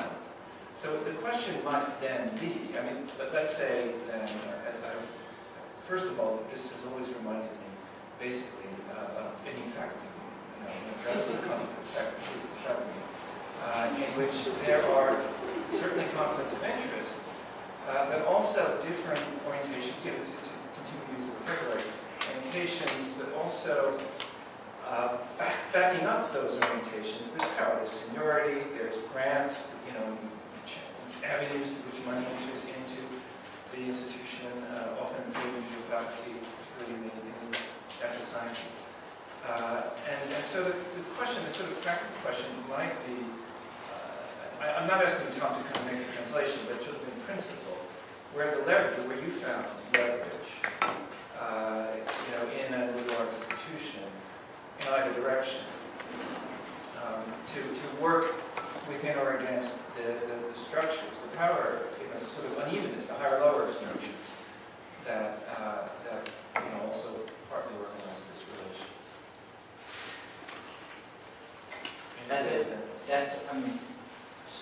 That's a question about institutions and about how Sorry? and about how this or that operation inside an institution would work. That's the leverage we're interested in. That could be one. I mean, it could be one if, for example, let's say, I think one of the risks you ran in setting up this program in a liberal arts institution was that it wouldn't be, and I don't know what the details of it, wouldn't have access to grants, for example, that the institution, like here, it's sort of what lives in the law school and somewhere, that those folks might have access to. So how can you leverage that way? So, exactly. There, that's a nice way of formulating exactly the problem. So, what it looked like, it's a trade of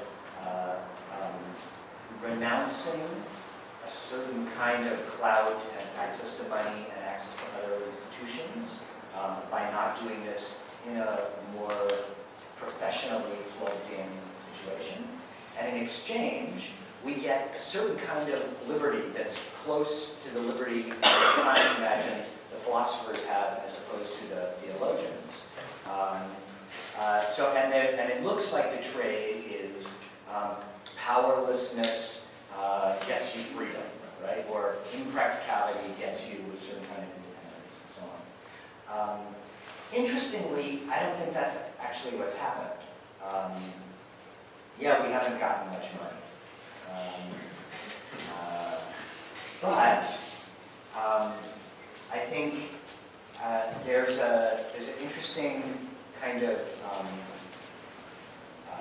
don't know what the right word is, at the level of ideas, so like ideological, viral force that comes out of the taking on critically a very, as I keep saying, morally self-confident and powerful institution. So playing inside the vocabulary, except it's a human rights program. We teach people about human rights, but in another way. And that has actually, the critical force there has practical power. But in a way that's different than if we were simply playing along, right? So I guess that's what I was interested in by conflict of interests, was it seems to me there's different ways of being interested and goal-oriented and application-oriented. And without renouncing at all the desire to be applicable. One can do something, one can generate different kinds of applications, critical kinds of applications. I think that's, in our best moments, that's what's happened. So why don't we, on that note, actually ask the other three invited guests to come up front, and then we'll continue a Q&A, because I think there were some other questions that were going to be asked.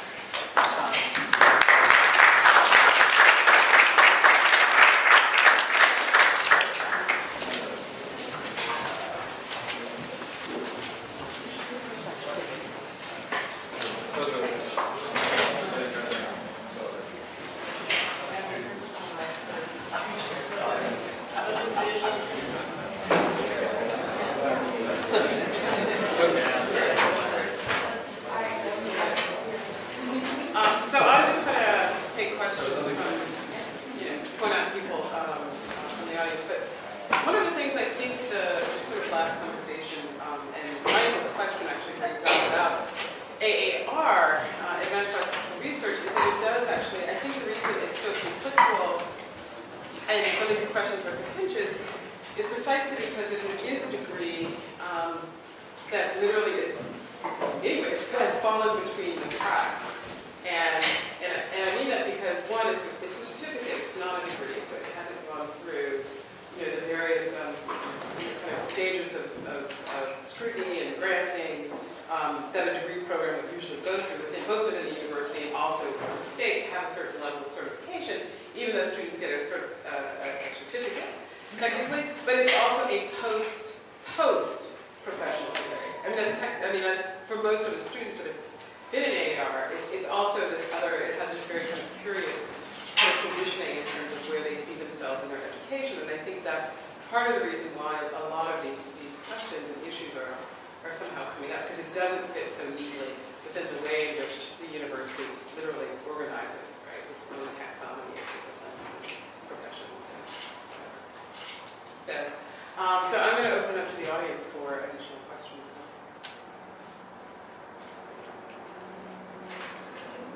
Ginger. Well, we don't have probably might have the respondents for too, but No, they're all still here. Okay. Yeah, they're all still out there. I was going to bring up in reference to, I don't really have a question formulated yet, so I'm not all talking. But in reference to your last comment, Thomas, about the different kinds of applicability, or simple applicability, et cetera. I want to mention, we looked at this before, the studio that's for the AAR program, by reading Bruno Latour's essay on his criticism out of steam. We actually read it with your essay on architectural research. But, and... I think I wrote a blog post called "Did Bruno Latour Run Out of Steam" a while back. Oh, really? You might want to read it. So this essay, which is extremely problematic, but it does pose an interesting question of criticism itself becoming a kind of automatic gesture that displaces even the problem of accountability. So this isn't a question to you. I'm just segueing off from what you were talking about. So what could be interesting though is whether the injunction to apply, do we see this as sort of creating an imperative of accountability as well in research? That's the question.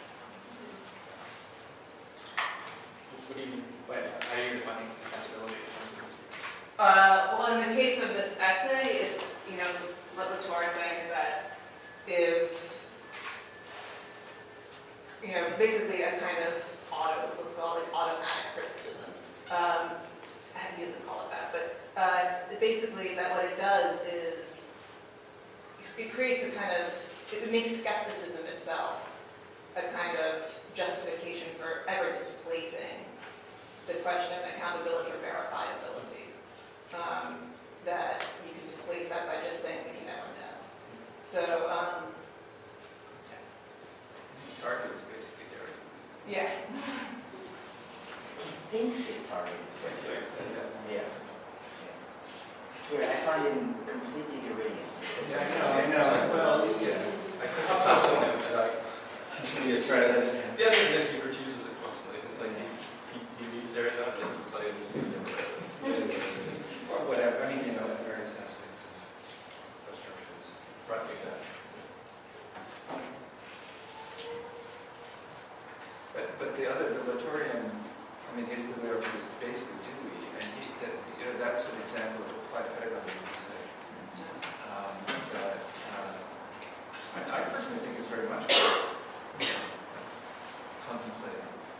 In fact, one of the, again, it's very parochial because where teachers college, that's the other unit of this particular university that has a great debt to that particular area of teaching. But we've been joking, since Mark asked about the visualization thing, and Laura and I have been trying to rework the teaching of visualization and its histories and its practices. Here, there's this kind of running joke that what we're aiming at is something like an integrated curriculum,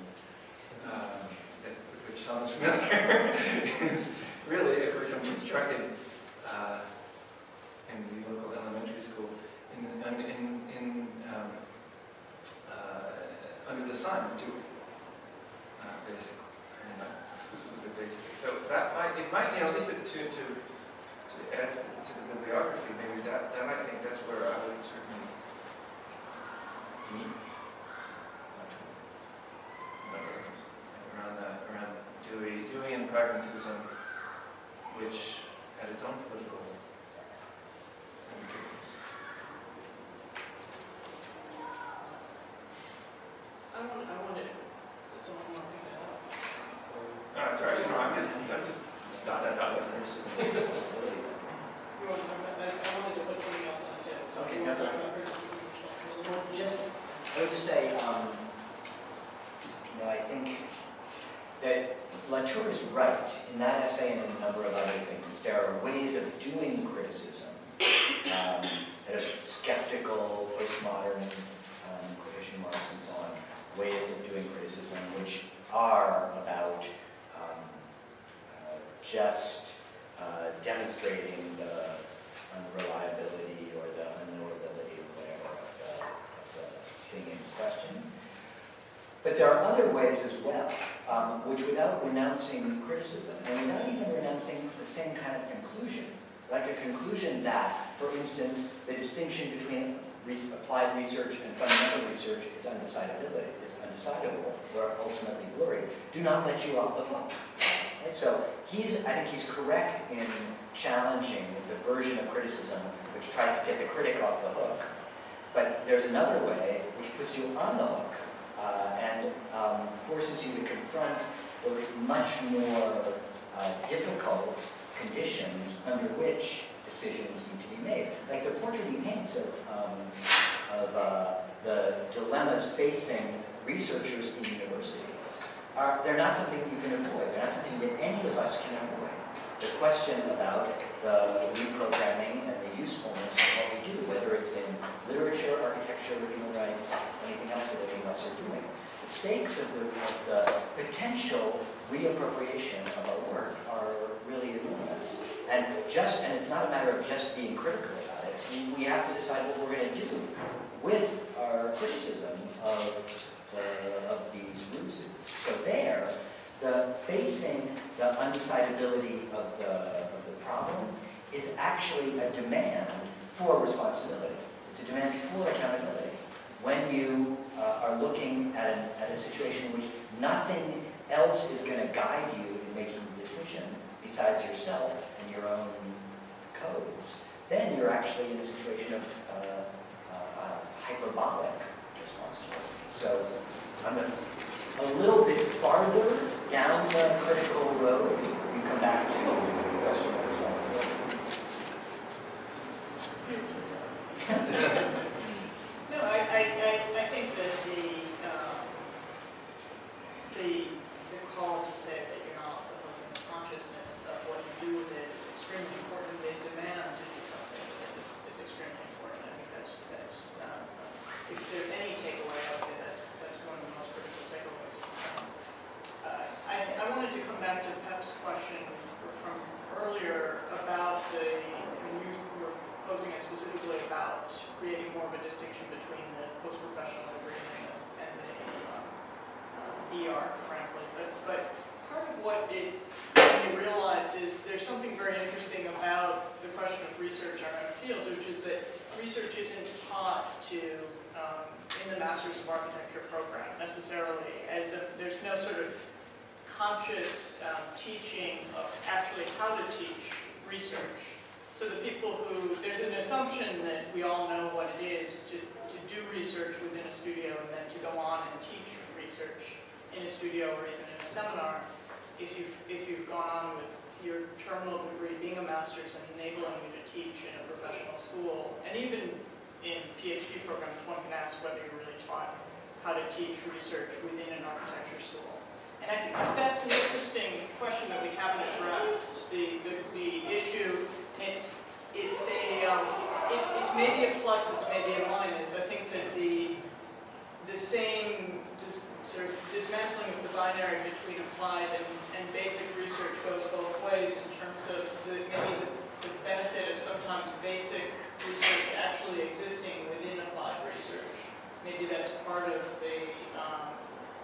result of what Kazys was pointing out of all these errors in seemingly applied research, and maybe those are actually productive, and we haven't figured that out. But I think that the kind of research that exists when we think is often applied research within architecture schools, like sponsored studios, frankly is rarely applicable in the results. And I think that sort of being a little bit more strategic about the benefits of a kind of applied research that isn't like any other applied research and could be exploited for its basicness or naivete, frankly, or be more strategic about what research is within the master's level, which is, I think, partly what you were calling for, Pat, is part of this topic. I don't know if this answers your question or the earlier thoughts I put out there, but for me, one of the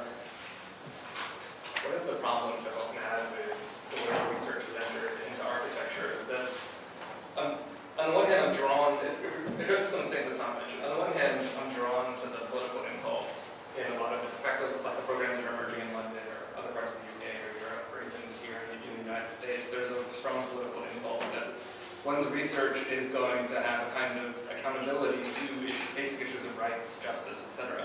I think what's troubling for me is that I wonder how that desire and impulse, which of course is good among students, how that interferes with research. Because as a historian, I don't know how one heads into an archive saying, like, I am going to prove a political point. I'm going to demand rights for this group through my historical research. I find that history doesn't work that way. It's a whirlwind of material. It's constantly adjusting your frame of reference. And I find one of the definitions of research, at least in its architectural manifestation, as a kind of adjunct to history theory and criticism, is that kind of political, ethical impulse that precedes what you and I would call research, right? And I think that's ultimately how it tries to stand in some ways. It's not necessarily does it produce rights for X and X group of people, does it create the situation of spatial justice, but does the work have that impulse within it? And how strongly does that appear or manifest itself visually, aesthetically? It goes back to the things that Sarah mentioned as well. I have a question for everyone. How do you know when you're doing research? Is it when you open the box in an archive, is that research? When you transcribe your first notes, is it when you have the idea toward a project? Is it when you're doing background reading in order to help you think of a project? It seems entirely ambiguous what we're talking about when we use that word. I think it goes. I mean, I was surprised when you were talking about sort of Tom bringing theory back into the question of research. I mean, I think for you, Tom, research and theory are indistinguishable, if I understand it correctly. And I can't see any way where they couldn't be indistinguishable, but I think that's naive on my part, because obviously for a lot of people they probably are. But I think the same question needs to be asked of what is theory. Oh, no. So it's like a web work. I would say that answer. I think you answered the question earlier. So I think for me, I think when I view viewing, there's a self-reflection. It's not just going into an archive. It's like there's a kind of self-reflection about limits and methods and so on. I just want to say, when I asked Tom that question, I didn't mean that theory had gone somewhere and he was bringing it back. I just meant that he was entering it into the discussion here. But I also think that in addition to navigating the distinction between applied and non-applied research is the sort of institutional structures that aim research. So in many ways, the kind of research that is possible in a context where resources are limited is what higher powers decide is worthy of research and the kind of knowledge that they will produce. So in relation to the question of accountability, who exactly is the researcher accountable to? Is it the institution? Is it the funder? Is it the people that the researcher or the sources that the researcher is researching? So I think that just identifying the different kinds of accountability is important and figuring out how you're going to make those decisions. Can I just actually, I wanted to respond to what you were also saying earlier with regards to both of those, that I think this question of accountability is absolutely key, like accountability to whom, because if we're talking about what's going on in the elementary schools and the kind of the new Common Core project, it's like, Reinhold, I'm sure knows, but for people who don't know what's going on in schools right now, is there's a attempt nationwide to create a common core, which is precisely to decide accountability, and it's being spearheaded by the Gates and the Broad Foundations, which of course are Broad, of course, we know also spearheaded the construction of more suburban homes than anyone else in the country. But so basically, with the idea that they will then say that schools that they don't think are functioning well will be shut down, and then they will have charter schools because it's basically a privatization project. And so I think you're absolutely right. This question of accountability is key, and it's one danger I think maybe even that we could have with research programs. We could begin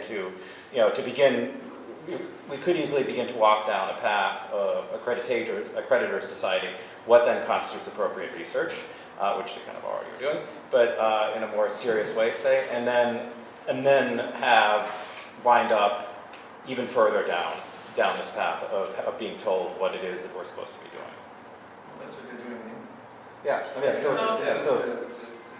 No, I just spent last weekend actually with a group of literary critics, basically in Germany, coming from about 4 schools in Aurora. And one of them, and they were essentially saying the only kind of work we can do is what's essentially going to be funded by the institution. It depends on where the research monies are coming from, and that's where they're seeing that they have to position their work, not necessarily what they're interested in, but actually what's going to be. So keyword there at Humboldt at least is Gestaltung, design, basically, because this is what's happened to the post. Yes, and everything is Humboldt. So, yeah.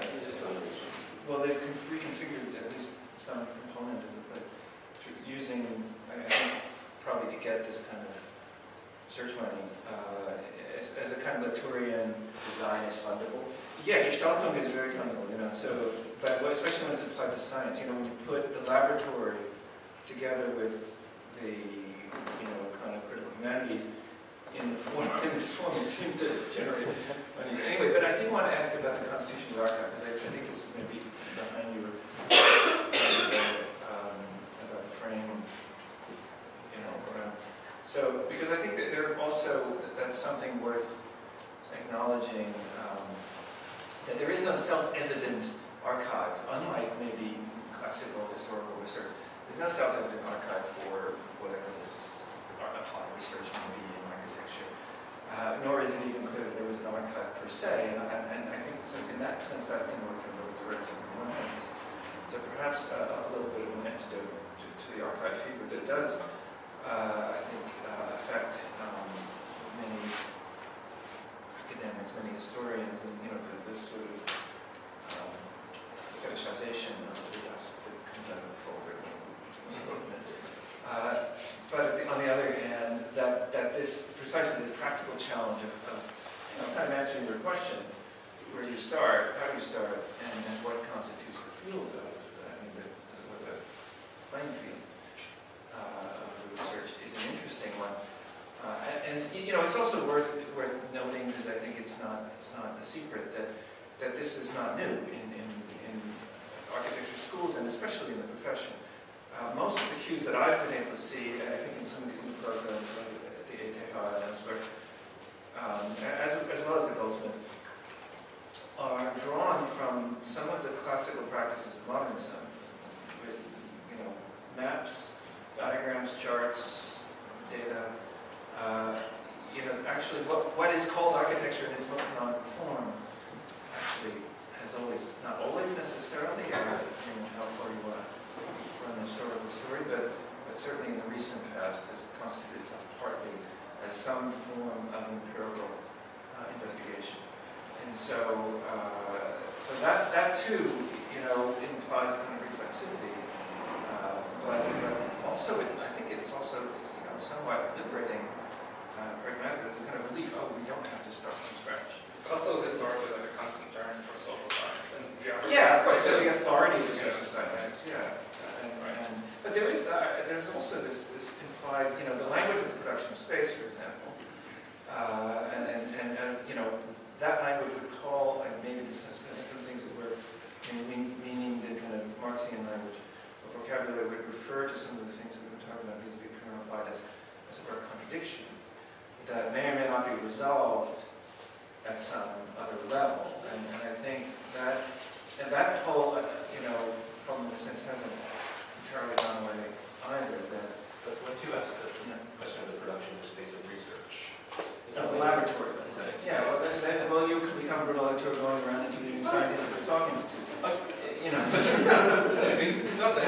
but all the while saying it's not the Fed, it's not Bourdieu, it's not. So one of the really pressing things in the Derrida text is that he talks about the switch from censorship to what he calls prohibiting and limiting functions. He talks about how what limits the work we do is distributed limit use. It's like a weird echo of the Lisbon system. And so the question of what controls and delimits what constitutes research, I think, would be a question of what is the productionist space of research. And I think the institutional frame would be absolutely necessary. And what is allowed to exist as research within a particular institution. How does an object become an object? Right? How does history make things objects? Or even more simply, who gets money to do it? Who gets time off their teaching load to do it? But what's interesting, what's interesting, but one of the challenges of doing research in architecture is it's often what happens when peer cases in architecture go to the university. What are the peer-reviewed journals that legitimate what constitutes research? And so that's what's also curious about doing research in a field that doesn't typically have those modes of validation. Well, one of the things we haven't talked about that is a theme that's moved through all the panels is the issue of crisis. That one of the things that's called research into architecture right now is just ideas of, environmental crisis, issues of justice and human rights. Right? I think that's a kind of impulse or pull that seems to also connect all the panels that people are there's like the imperative is an emergency. Architects do research in times of emergency.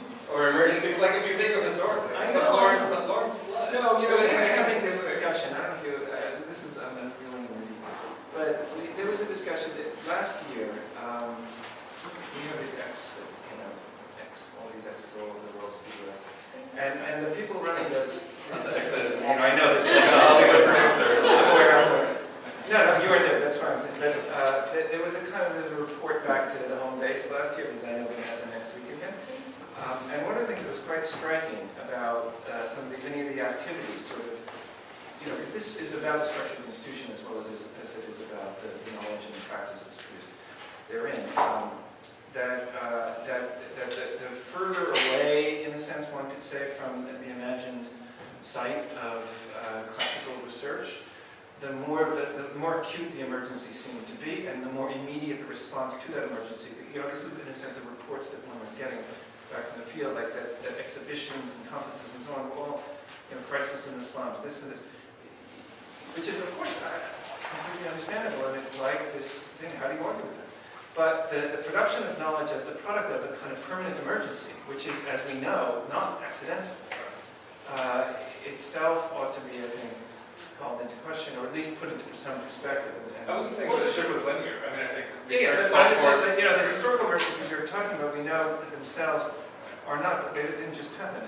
And so, on the one hand, a field like this, which tends to do a lot of field research and a lot of field work, and then exhibit that work or, circulate it in other institutional and discursive forms.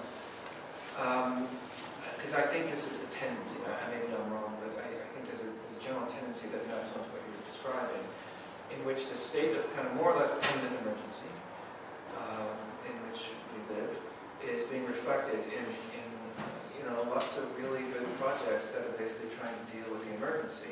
But maybe one thing we can do in a more reflective mode, the other Kantian, the kind of philosophical mode, is to reflect on the permanence of that emergency. Well, my problem oftentimes with that discourse, which often appears in architecture, and especially in the global south, is it tends to historicize those contexts. Yeah, for example. Right, so we're only dealing with the emergency now, as opposed to understanding the historical forces that have produced that moment of crisis. Anyway, and so my question for Mpho is: are these conversations happening at BITS? And what is the accountability of the institution in terms of how this knowledge gets applied in places where it's South Africa? Well, I can only really speak in the context of the Global Studio and the sort of ethos of research and action, where a very specific group of researchers and academics decided that they were going to instrumentalize their research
philosophical than this abstract.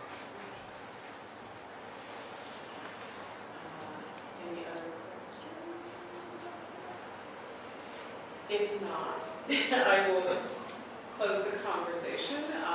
But I wanted to thank Sarah, Mpho, David for coming to GSAPP. I also want to thank the respondents, Reinhold, Janette, and Kazys as well for engaging. And I think it's really a conversation, which we hope will be followed up at some point by the second conversation on these topics. But I do think everybody should really recognize that the really origins and the brainchild of this came from the 4 ADR students. The title, let's do this, who should we invite, and they should get a round of applause for all of that.